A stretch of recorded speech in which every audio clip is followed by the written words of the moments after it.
Border पर बैठे हजारों किसान कड़ाके की सर्दी में दिन रात प्रोटेस्ट करके अपनी बात मोदी सरकार के कानों तक पहुंचाने की कोशिश कर रहे हैं, लेकिन बहरी हो चुकी सरकार के कानों तक कोई बात पहुंच नहीं रही।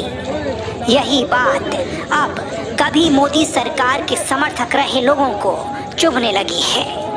प्रधानमंत्री नरेंद्र मोदी की बड़ी समर्थक रही सीनियर पत्रकार तवलीन सिंह ने एक लंबा लेख लिखकर तीखे हमले बोले हैं।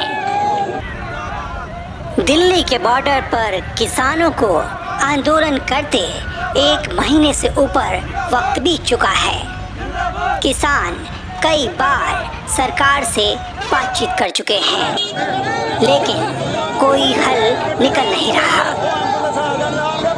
किसान तीनों कानूनों को रद्द कराना चाहते हैं, एमएसपी की गारंटी चाहते हैं, लेकिन सरकार इस पर तैयार नहीं है। अब दोनों तरफ से सख्त रुख दिखाई दे रहा है। किसान कड़ाके की सर्दी में रात बिताने को मजबूर हैं। अब तक 2 दर्जन से ज्यादा किसानों की ठंड के कारण मौत हो चुकी है, लेकिन इतना कुछ होने पर भी मोदी सरकार का दिल पसीज नहीं रहा है। इन्हीं सब बातों से नाराज होकर वरिष्ठ पत्रकार तवलीन सिंह ने जनसत्ता में एक लंबा लेख लिखा है।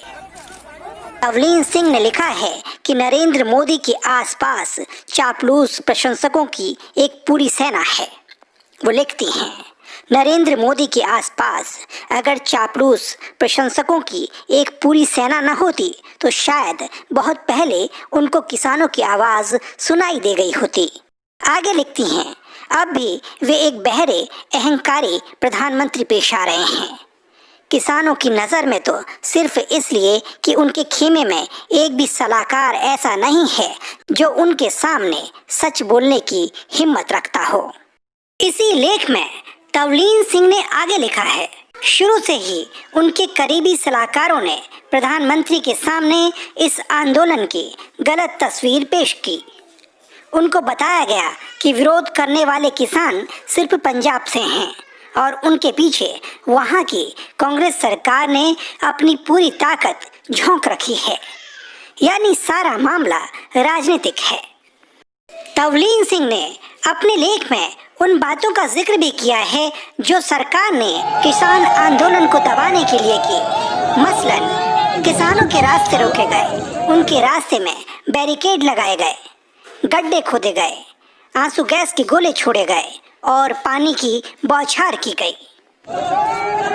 तवलीन सिंह अपने लेख में लिखती हैं, प्रधानमंत्री निवास या गृह मंत्रालय से इन तथाकथित पंजाबी किसानों को हरियाणा की सीमा पर रोकने का आदेश गया और उनको रोकने का तरीका था उन पर आंसू गैस के गोले और पानी की तोपें चलाना।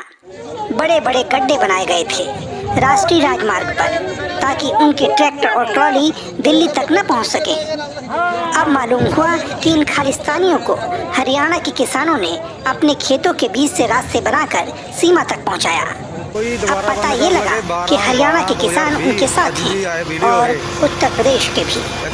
अब मालूम ये हुआ कि महाराष्ट्र और कर्नाटक के किसान भी उनका समर्थन कर रहे हैं। तवलीन सिंह ने अपने लेख में मीडिया की भूमिका की भी आलोचना की है।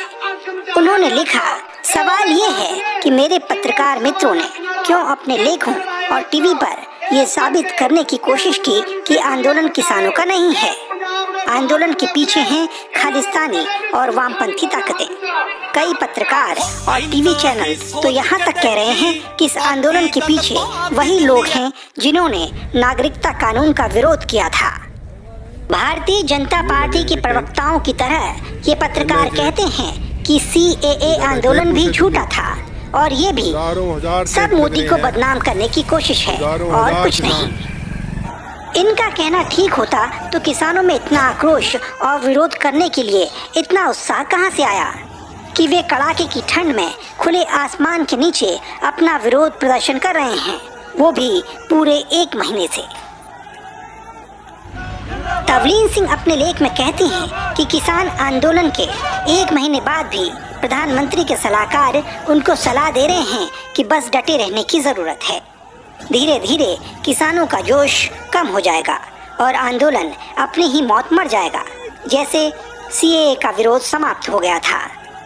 सलाह गलत इसलिए है क्योंकि जिस प्रधानमंत्री ने कभी अपने आप को जनता का प्रधान सेवक कहा था, उसमें इस तरह का अहंकार जब आम लोग देखेंगे तो उनकी लोकप्रियता रुई की तरह हवा में उड़ जाएगी और उनके पास रहेंगे सिर्फ उसी किस्म के दरबारी जो कभी सोनिया गांधी के दरबार को सजाते थे और जिन्होंने जनता की आवाज़ को उन तक पहुंचने से इतना रोका कि अब हमारी सबसे पुरानी राजनीतिक पार्टी सिकुड़कर एक निजी कंपनी बनकर रह गई है। किसी राजनेता का जितना नुकसान दरबारी कर सकते हैं, कोई और नहीं कर सकता। सावधान हो जाएं मोदी जी।